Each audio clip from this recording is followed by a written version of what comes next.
Hoy se vivió una nueva jornada de represión en Venezuela que deja 8 detenidos. La policía y la Guardia Nacional Bolivariana impidieron una marcha de estudiantes que pretendía llegar a la sede de la Nunciatura Apostólica en Caracas.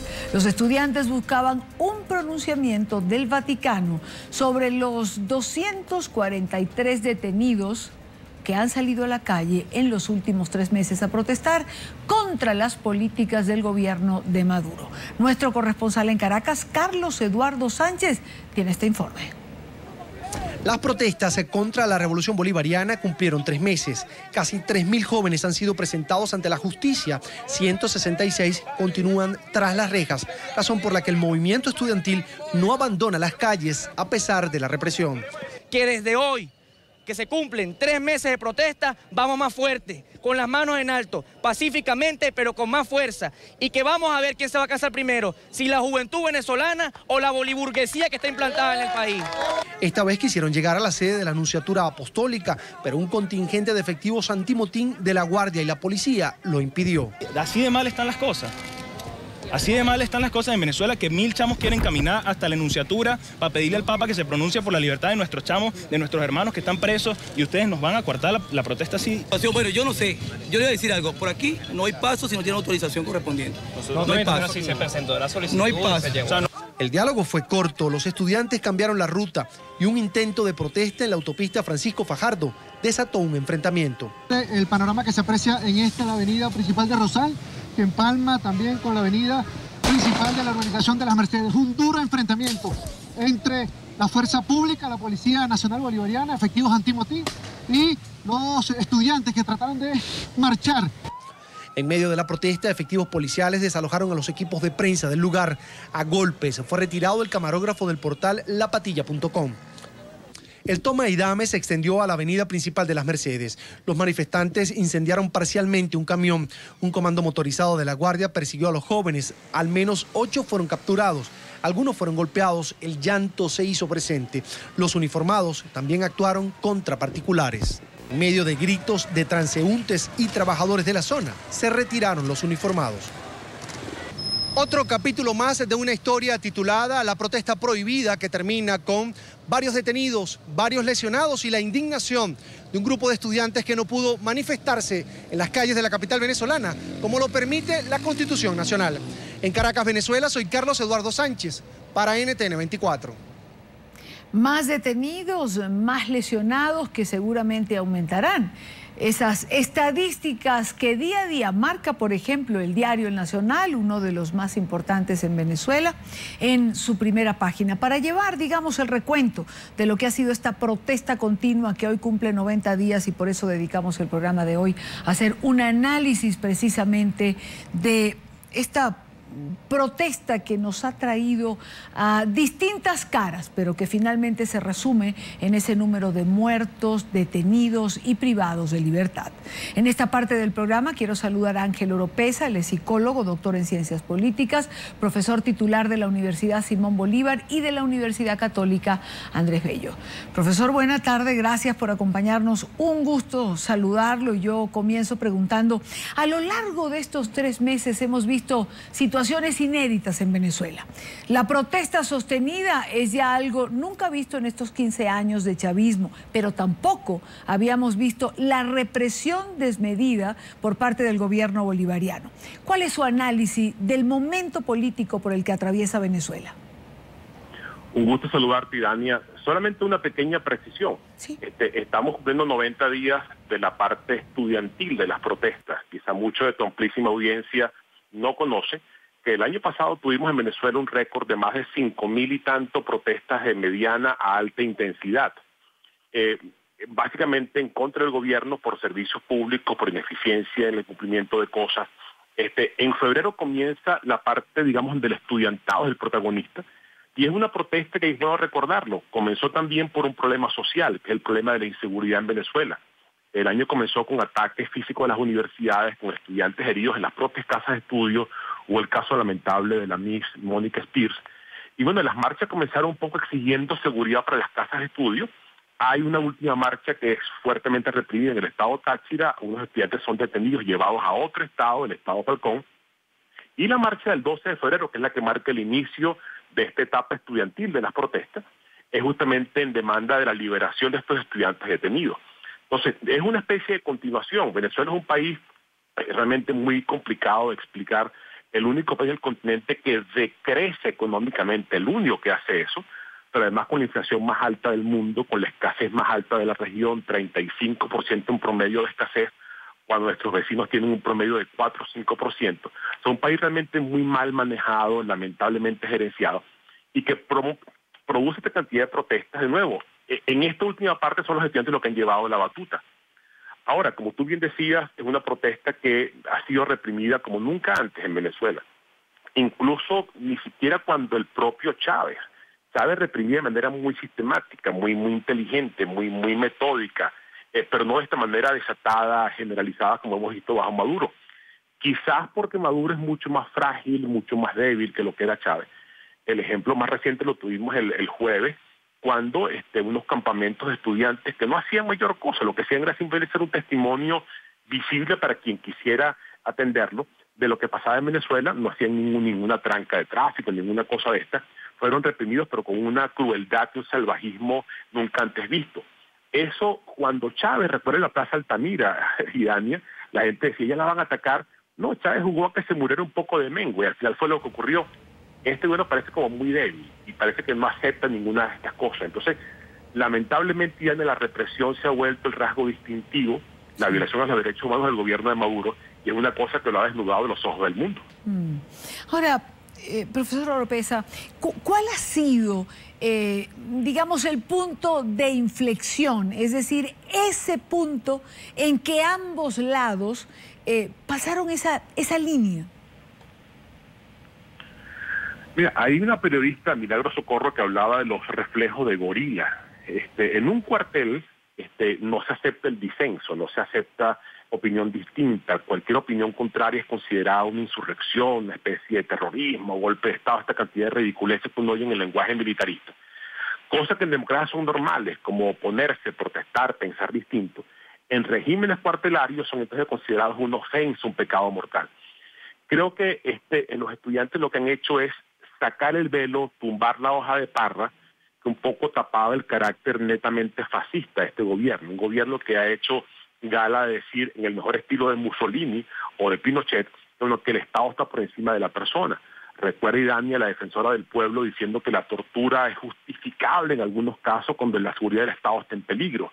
Entonces, este discurso muy propio de los regímenes fascistas, que tú puedes llevarte en los cachos, pasarle por encima a los derechos de las personas, si el Estado está en peligro, es el rasgo distintivo de un gobierno como este.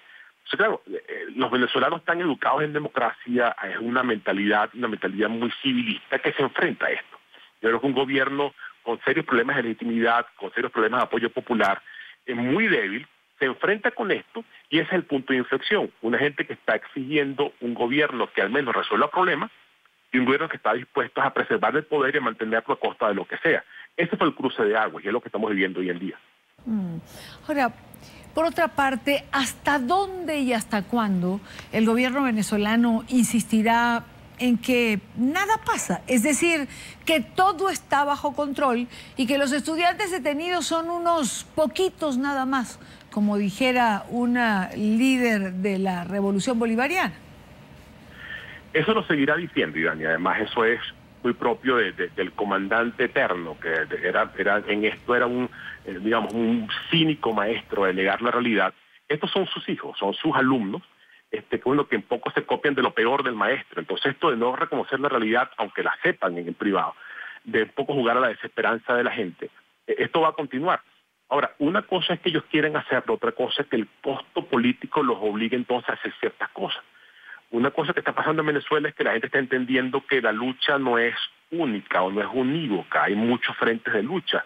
El desencanto es muy grande, entonces la lucha de calle es una cosa, la gente que está en la mesa de conversaciones con el gobierno es otra cosa, la gente que está en los partidos políticos está haciendo su parte, la gente que está en los gremios sindicatos está haciendo la suya. O sea, es una lucha muy multicolor, muy plural. Hay que entender entonces que entre todos, cada quien en su especificidad, estamos construyendo un movimiento de presión que va a obligar al gobierno, no por convicción, sino por necesidad, pero el costo político sea muy grande, a tener que rectificar. O sea, insisto, esto no hay que esperar que el gobierno se convierta en un gobierno decente y haga las cosas que tenga que hacer. La idea es presionarlo para que lo haga, aunque sea por obligación y no por convicción. ¿Tiene sentido en medio de toda esta circunstancia para Ángel Oropeza esa mesa de diálogo que al final no sé cuánta claridad existe en lo que se habla o lo que no se habla, pero que pareciera no hay unanimidad en torno a la utilidad de la misma? Sí, cuando la gente protesta en las calles, y Dania lo hace para que se les oiga y para ser visible. Si tú puedes ser visible y se te oiga en cadena nacional y que te vean durante 4 horas y que te vea la gente que nunca te ve, que es el pueblo oficialista, pues ya eso de suyo es un triunfo. Ha habido una sola reunión, las demás han sido reuniones de comisiones que la propia oposición ha pedido que sean a puertas cerradas, o sea, sin cámara, porque nuestros burócratas son muy dados a mantener un doble discurso. En privado te reconocen ciertas cosas, cuando se enciende un micrófono, una cámara, cambian de discurso para buscar el aplauso fácil. Entonces, lo que están ahorita es preparando la agenda, logrando ciertos puntos mínimos para reiniciar el diálogo. O sea, ha habido una sola reunión grande, las demás han sido reuniones muy parciales, pero insisto, el diálogo ocurre, Idania, hasta en las guerras. Cuando la FARC, el ELN se sientan con el gobierno colombiano, no lo hacen porque confíen mutuamente en el otro, o porque piensen que el otro es bueno y va a ceder. Lo hacen porque, incluso para regularizar el conflicto, para regularizar estas cosas como no bombardear escuelas, no bombardear hospitales, intercambio de prisioneros. Si eso pasa con gente que se está matando, en Venezuela deberíamos hacerlo antes que nos matemos más. O sea, cualquier cosa que se pueda intentar para evitar la sangría de venezolanos, cualquier cosa hay que intentarlo. Ahora, resultará, eso nadie lo sabe, pero lo que es criminal es que al menos no se toquen todas las puertas disponibles. Pues quiero darle las gracias a Ángel Oropeza, psicólogo, doctor en Ciencias Políticas y profesor titular de la Universidad Simón Bolívar y la Universidad Católica Andrés Bello. Gracias por acompañarnos. Un gran honor, Iania. Buena tarde. Y en Caracas, voceros del partido opositor del Partido Social Cristiano Copey se pronunciaron sobre estos 3 meses de manifestaciones en Venezuela. Para el presidente del Partido Social Cristiano, Roberto Enríquez, estar en la mesa de diálogo no significa abandonar la lucha pacífica en las calles. Además, también denunció un presunto plan orquestado por sectores económicos para desacreditar la mesa de la unidad. Nuestro corresponsal en la capital venezolana, Oliver Fernández, tiene declaraciones. Amigos de la tarde, un placer saludarles. Hoy tuvimos la oportunidad de conversar con el presidente del Partido Social Cristiano Copey, Roberto Enríquez, quien denunció un presunto plan orquestado por sectores económicos que pretenden desacreditar a la mesa de la Unidad Democrática. Vamos a escuchar parte de sus declaraciones. Una reflexión al país ante lo que ha sido una campaña sórdida, sucia, que pretende descalificar a la mesa de la Unidad Democrática, a su vocero Ramón Guillermo Aveledo, y achacarle cuanta cosa ocurre en responsabilizar a la mesa de la Unidad Democrática. En días pasados, la señora Jacobson señalaba ante el Senado americano que habían factores de oposición y de la sociedad civil que le había pedido que no se sancionara. Yo no entendía quién, porque ni siquiera dejó claro qué sanciones. Bueno, aquí en Venezuela empezó por las redes, a través de algunos medios, a decir que era la mesa de la Unidad Democrática. Esa señora nunca nombró a la mesa de la Unidad Democrática. Y nosotros lo que hemos dicho con mucha claridad, que es la tragedia venezolana en sus 184 años de vida republicana.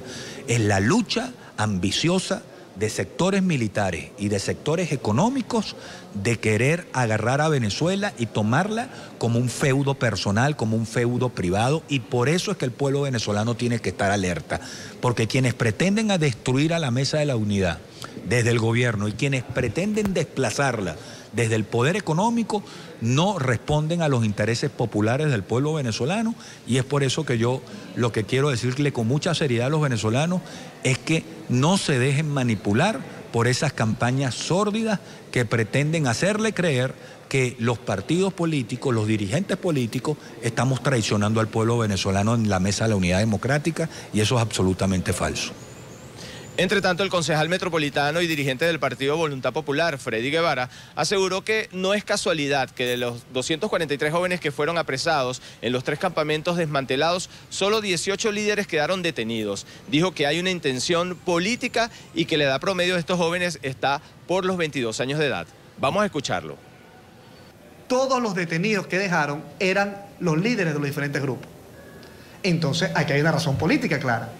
Es decir, el delito fue organizar y liderar una protesta pacífica que no dañaba a nadie, que no dañaba ni propiedad pública ni propiedad privada y que no dañaba a ningún ser humano y que solamente dañaba una cosa, la imagen democrática del gobierno, o mejor dicho, el disfraz democrático que tiene el gobierno a nivel internacional.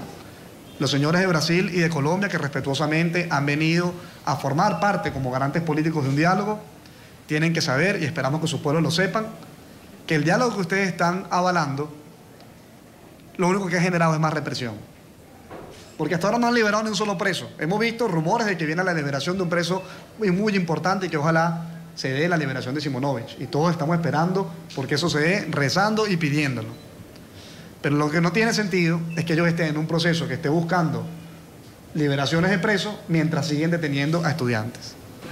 Los partidos de oposición coinciden en que el diálogo es necesario, pero sobre todo sin abandonar las calles con la protesta pacífica. Es la información que manejamos en este momento desde Caracas, Venezuela, y con ella los invitamos a que continúen con más de la tarde. Gracias a Oliver Fernández. Y un caso que hemos seguido desde el primer momento es el caso de Maciel Pacheco. A solicitud del Ministerio Público se le ha dado una libertad a Maciel Pacheco, joven de 21 años, detenida el pasado 1 de abril en Caracas, tras denunciar que junto al carro donde vendía comidas había un bolso con explosivos de fabricación casera. De denunciante pasó a ser acusada de terrorista. Maciel deberá presentarse periódicamente ante el Palacio de Justicia mientras transcurre su proceso. En Caracas, Rita de Martino, que ha seguido este caso, como les decía, desde el comienzo, tiene el informe. El hogar de la familia Pacheco Miranda se tiñó de felicidad y esperanza. Una llamada de la Fiscalía retumbó en el celular de la señora Dreimi, madre de Maciel Pacheco. A las 3 de la tarde del viernes le informaron que su hija Maciel podría ser juzgada en libertad. El equipo de NTN 24 pudo compartir unos minutos con esta familia que desde hoy volvió a sonreír. Hasta que al fin recibí esa llamada de Fiscal 87 de control y me dijo que estaba la boleta de libertad de mi hija. Eso fue, bueno, la mejor noticia que yo he tenido. Y el regalo anticipado que tuve el Día de las Madres. Me sentí demasiado feliz. Sobre Maciel Pacheco pesa una medida cautelar sustitutiva solicitada por el Ministerio Público, la cual le prohíbe salir del país y declarar a los medios de comunicación. Sin embargo, su abogada Janet Prieto, miembro del Foro Penal Venezolano, organización que la asiste durante el proceso, ratificó la inocencia de Maciel y explicó cuáles son los pasos a seguir mientras se realiza el juicio.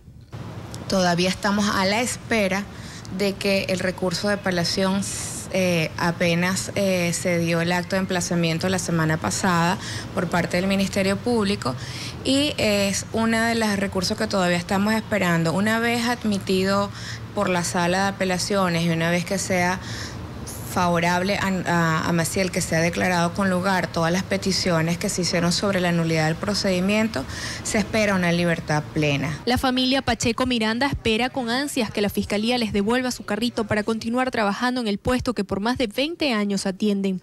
Confían en que solo Dios hará justicia sobre quienes acusaron a la joven de terrorismo, sobre los momentos de sufrimiento que vivió mientras estaba privada de libertad, pero agradecieron la atención brindada por el equipo de Foro Penal Venezolano y la solidaridad brindada por muchos venezolanos. Se le va a solicitar al Ministerio Público, si no es en el día de hoy, en el día de mañana, la devolución de los objetos que no tienen, no revisten carácter penal y que ya no son sujeto de investigación, para que ella pueda ponerse a producir, porque bueno, esto la ha afectado inclusive económicamente, esa es su única fuente de ingresos.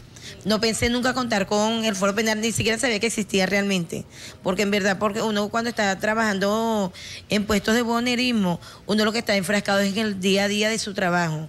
Pero realmente le doy gracias a Dios por haberme puesto al Foro Penal y gracias por haber confiado en mi hija, en la inocencia de mi hija y haberme apoyado.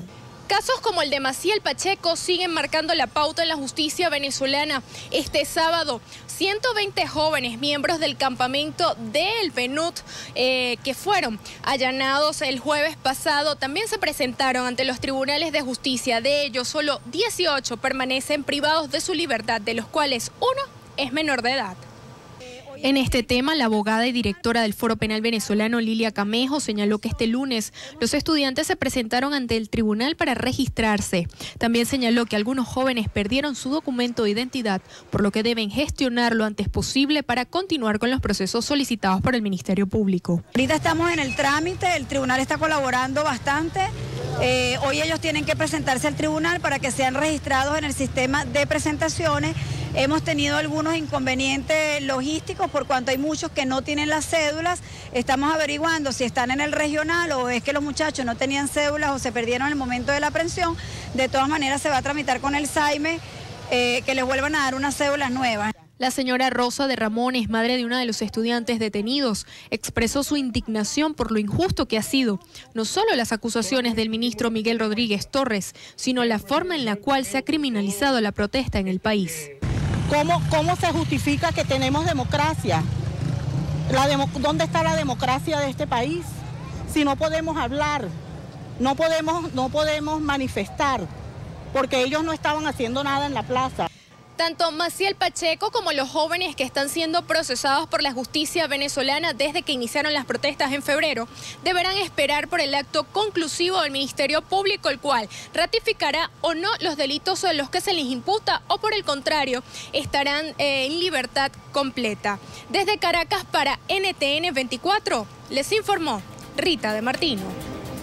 Gracias a Rita de Martino por el informe, gracias por la información de verdad sobre Maciel Pacheco, esta joven que logró además acaparar la atención de la prensa, que siguió particularmente su caso porque, como ustedes escucharon, es una buhonera, trabaja en el mercado informal, encontró esta bolsa llena de explosivos y al hacer la denuncia o irla a entregar a los funcionarios de la Guardia Nacional Bolivariana, pues fue detenida y acusada de terrorista. Allí la veíamos en las imágenes, lamentablemente tiene prohibición de hablar con los medios.